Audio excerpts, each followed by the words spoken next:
Bhagavad Gita 8.9 Kavim Puranam Anushasitaram Anoranyam Samanusmaredyah Sarvasya Dhataram Chintya Rupam Aditya Varanam Tamasah Parastad.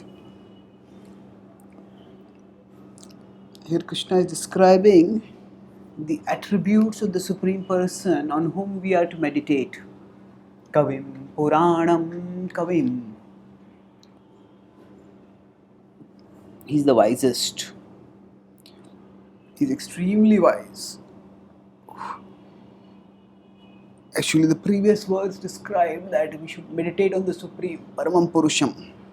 Abhyasa Yoga Yuktena Chetasana Paramam Purusham Divyam Yati Parthanu Chintayan. So it stated that Paramam Purusham Divyam Anuchintayan, that divine person who is transcendental, we should meditate on him Anuchintayan systematically. So how that Chintan is to be done? Thoughts don't exist in a vacuum. Thoughts, they may be subtle, but that does not mean that they are not real, or there are no real processes involved for the growth of thoughts.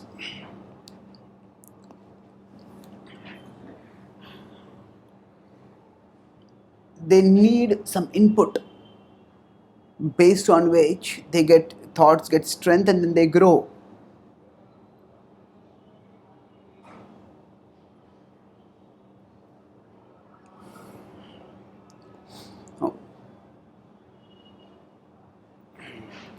If we are told, think about the medulla oblongata.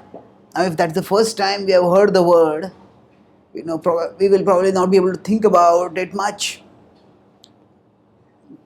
We may think, oh, maybe this sounds like a Roman or Latin term, or we may think that this refers to something which is maybe some extinct species or something like that. Now, if you tell further that, okay, it is a part of the human body, it's a very critical component of our anatomy. The more information we get, that can act as a stimulation for the contemplation. Of course, information is necessary but not sufficient for contemplation. Because sometimes if we don't find some information interesting, then we can't contemplate on it. So, for example, we may read something about, say, triple integral calculus. We have that information, but unless we have some great interest or zeal for mathematics, it is rare that we will be contemplating on triple integral calculus for any time apart from the time when we are actually studying that subject or giving exam on that subject. So, we have the information, but we do not have the interest over there. So, information is still necessary. Without that, contemplation becomes largely an imagination. And that imagination can often be very uninformed or even ill-informed. Uninformed means we don't know anything about it. Ill-informed means the wrong things about it. And that's how much contemplation on God is uninformed or ill-informed. And so it doesn't lead to any productive discussion. Even when atheists condemn God, deride God, they don't know anything. They don't know exactly they don't know who God is. Often what they beat is a caricature of God, which doesn't resemble the object of worship of the theists. So here Krishna gives us tangible information based on which we can worship God. So herein he states that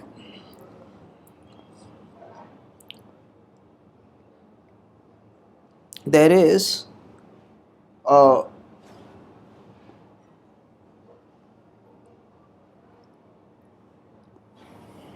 but herein he says that Kavim, the supreme being, is wise. Say people consider consider some people very wise. Say somebody like Einstein or Emerson or Thoreau or people like that. They're wise. So Krishna is the original wise person, the supremely wise person. Kavim Puranam is the primeval being. Govindamadi Purusham Tamaham Bhajami. He's the Adi Purusham. There is no one older than him.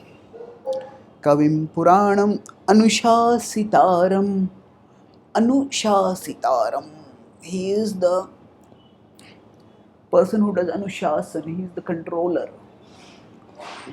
There are different people who have different levels of control, but Krishna has the supreme control. He's Anushasitaram. Anoraniyam sam. Anoraniyam.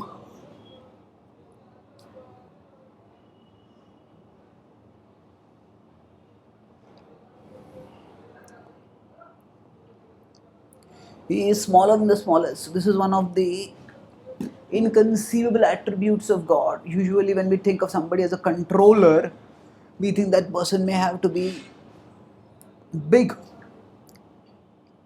to be able to control. But Krishna doesn't have to be physically huge.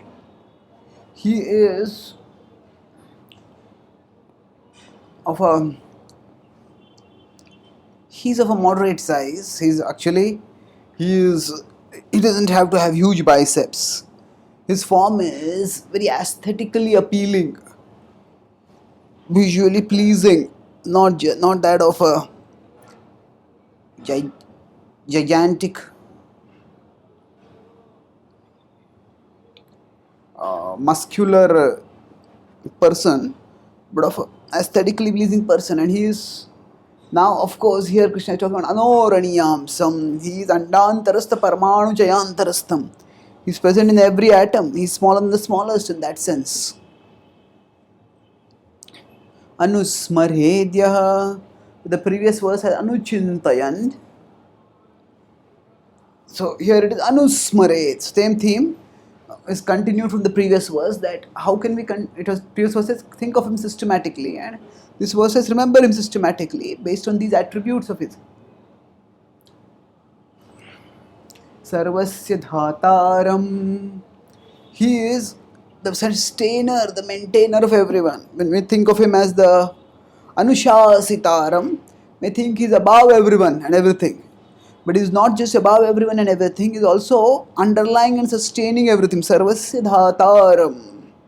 This theme of God as a sustainer of all of existence is repeatedly echoed in the Bhagavad Gita in various passages, thereby demonstrating how he is the supreme being.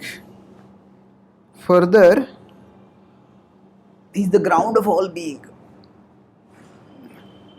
Achintya Rupam. Now, how one person can accomplish all this? How a person can be controller, sustainer, and the oldest, and yet be smaller than the smallest? How a person can be the wisest? Normally, we don't see. We have many different people with different attributes, but we don't see one pet person with all attributes. Such a person, how it's all possible? That is not so easy to understand. Achintya Rupam.